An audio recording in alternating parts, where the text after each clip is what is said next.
Welcome, everybody, to this week's episode of The Executive Edge, the podcast for skills in life and business. I am Sue Firth, as you know, and today I have Katherine Eitel Belt with me. Katherine, it's an absolute pleasure. Thank you for joining us.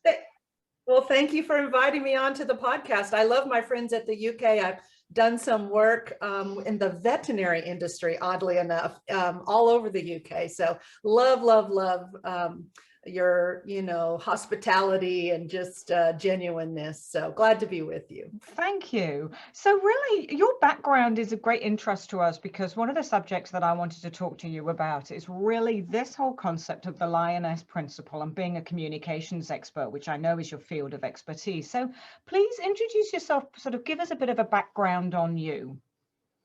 Yeah, I started my career in college as a dental assistant. And that sort of, I never thought it would be a full-time career, but it sort of drove me into all aspects of dentistry and healthcare.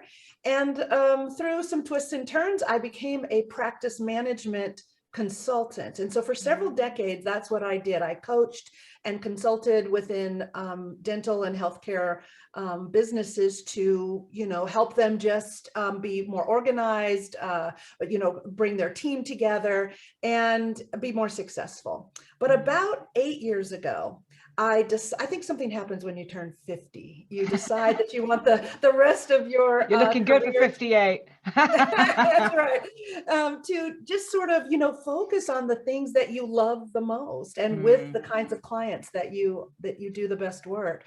And so I narrowed my focus to communications coaching only. I wasn't sure anybody would pay for just that, but it turns out they will. And we've had a great sort of new rebirth of what I've been doing, but very narrowed. And so I describe my new company. We rebranded the company 8 years ago to Lion Speak.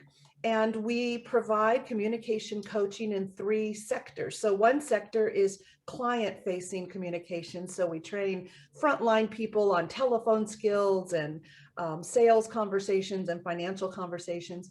Our second lane, which is the one we're going to be in today, I think, is team-facing communication. So team culture, teamwork, leadership skills, those kinds of communications, and something we lovingly and affectionately call courageous conversations.